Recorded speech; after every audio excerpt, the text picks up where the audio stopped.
Eco friendly नर्सरीच्या YouTube चॅनलवर आपल्या सगळ्यांचे सहर्ष स्वागत. अ, बरेच फार्म हाऊसवाले कॉन्टॅक्ट करतायत, त्यांना फार्म हाऊसेस करायचे. आता हा जो व्हिडिओ बनवतोय हा माझे फार्म हाऊस भाग 6 माझे जंगल. आता बऱ्याच वनस्पती अशा ज्या आहेत की ह्याच्यामध्ये शक्यतो बऱ्याच जणांना देशी झाडं लावायची. तर माझा एक तसा एक सल्ला आहे की याच्यामधला काही एरिया जवळपास 2/3 म्हणजे जर 4 एकर असेल तर ॲटलिस्ट 2-2.5 एकर असं कल्टिवेशन करायचं आहे की ज्याच्यापासून आपल्याला एक कायमस्वरूपी उत्पन्न राहील. आपण एक माझा रिटायरमेंट प्लॅन म्हणून एक व्हिडिओ टाकलेला आहे, चिंच दिलेली आहे. चिंचेचा भाव आपण त्या ठिकाणी साधारण 50 धरला आहे, पण काल इंदोर मार्केटला चिंच 92 रुपये 9,200 रुपये क्विंटलनी गेलेली आहे.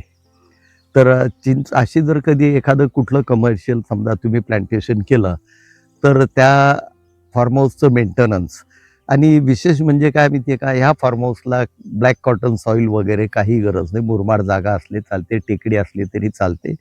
त्यामध्ये कुठलीही डेव्हलपमेंट करायची नाही, म्हणजे लेवलिंग वगैरे न करता आपण त्याच्या ह्याच्यामध्ये करू शकतो. माझे जंगल हे जे आहे हे आपण वेगळ्या भागात घेणार आहोत. आता हे फार्म हाऊस कसं असावं, आपण सुरुवात केल्यानंतर काय माहिती आहे का, साधारण आता हा जो आहे विदर्भ, उत्तर महाराष्ट्र, पश्चिम महाराष्ट्र, मराठवाडा वगैरे यासाठी आहे. तुमचं फार्म हाऊस जे आहे त्या फार्म हाऊसच्या फेन्सिंगला आपल्याला काय काय लावायचं आहे आणि हे सगळं आपण एक थोडंसं कमर्शियल आणि थोडंसं आपल्या स्वतःच्या ह्याच्यासाठी म्हणून हे बनवायचं आहे.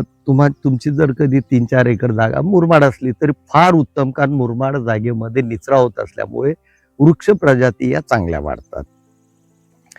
तर एकूण 2 एकरावर आपल्याला एक हमखास उत्पन्न मिळेल अशी कुठली लागवड करायची आणि ती शक्यतो नॉन पेरिशेबल असावी. आंबा, पेरू, चिकू, सीताफळ हे नसावं. चिंच आहे, बाकी बिक्सा आहे, अशा बऱ्याच गोष्टी, काही औषधी वनस्पती आहे, काही वृक्ष प्रजाती आहे, धुपाचे वृक्ष आहेत, हे लावले तरी आपण त्या ठिकाणी हे करू शकतो. त्यामध्ये नारळ एक प्रामुख्याने आपल्याला फेन्सिंगला म्हणा किंवा मध्ये काही नारळ लावता येतात की जेणेकरून नारळ पाणी, खोबरं, त्याच्यानंतर म्हणजे शहाळं वगैरे जे आहे ते चालू शकतं. त्यानंतर मग त्या ठिकाणी भेरली माड हे लावू शकतो. म्हणजे उन्हाळ्यामध्ये आपल्याला निरा काढता येते. निरा काढणं कठीण नाही आहे. निरेचाही आपण काढतानाचा आता माझ्याकडे इथं मोठा वृक्ष नाही आहे, नाही तर निरेचाही आपण एक व्हिडिओ काढणार आहोत की निरा कशी काढायची, निरेच्या झाडावर कसं चढायचं आणि ती निरा कशी काढायची त्याचाही व्हिडिओ आपण देणार आहोत. तर ह्याच्यामध्ये मेजर लागवड करताना एक हे करायचं आहे की आपल्याला चिंचेसारखी, चिंच आहे, बिक्सा आहे, अशा बऱ्याच प्रकार आहेत, काही औषधी वनस्पती आहेत, यांची लागवड करायची आहे की जेणेकरून आपल्याला एक कायमस्वरूपी उत्पन्न राहील. बांधावर साधारण एक 3-3 फुटावर गुगुळची लागवड करायची.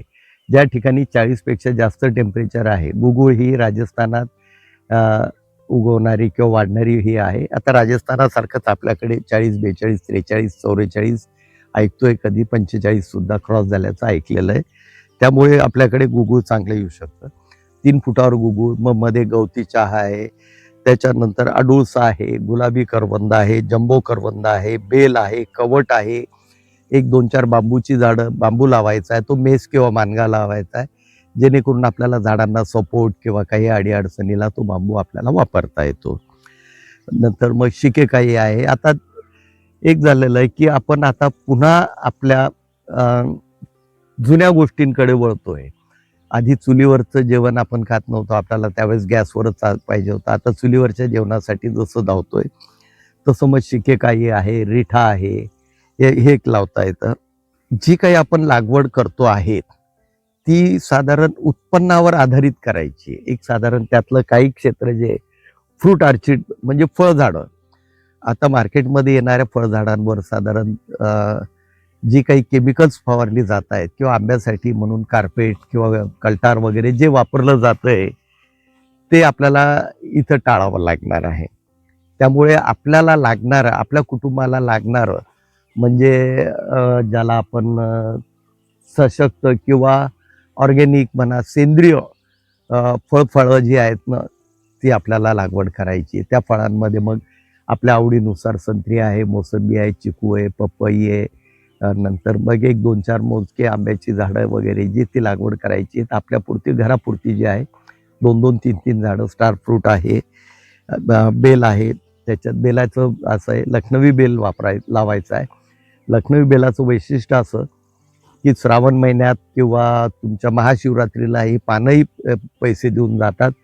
आणि ज्यांच्या गावाजवळ एखादं मोठं तीर्थक्षेत्र आहे किंवा तुमचं ज्योतिर्लिंग आहे त्या ठिकाणी बेल हा चांगला पैसे देऊन जाणार आहे. लखनवी बेल सांगायचं कारण असं हा हायब्रिड नाही आहे, पण साधारण 750 ग्रॅम ते 1 किलो किंवा 1 किलोपेक्षा जास्त मोठं फळ येतं, ज्याच्यापासून ज्यूस, जाम, जेली वगैरे आपण त्या ठिकाणी करू शकतो. तर त्यानंतर मग या ठिकाणी मग आपल्या सोयीनुसार काही मग औषधी वनस्पती ज्या आपण डायरेक्ट वापरू शकणार आहे. उद्या आज रिठा लावला, शिकेकाई लावली तर आपल्याला त्याच्यानंतर मग निरगुडी आहे, काळी निरगुडी आहे, आडूळसा आहे. आपल्याला ज्यांची माहिती आहे किंवा जे आपण वापरू शकतो अशा गोष्टींवर आपण भर द्यायचा आहे. तर माझं फार्म हाऊस जे आहे ते असं असावं की ज्याच्यामध्ये माझ्या कुटुंबाला म्हणजे कुटुंबाला पुरल किंवा निदान काही खाता येतील अशी फळझाडं, मुख्यत्वे ज्याच्यामध्ये रिच व्हिटॅमिन सी आहे याची लागवड करायची आहे.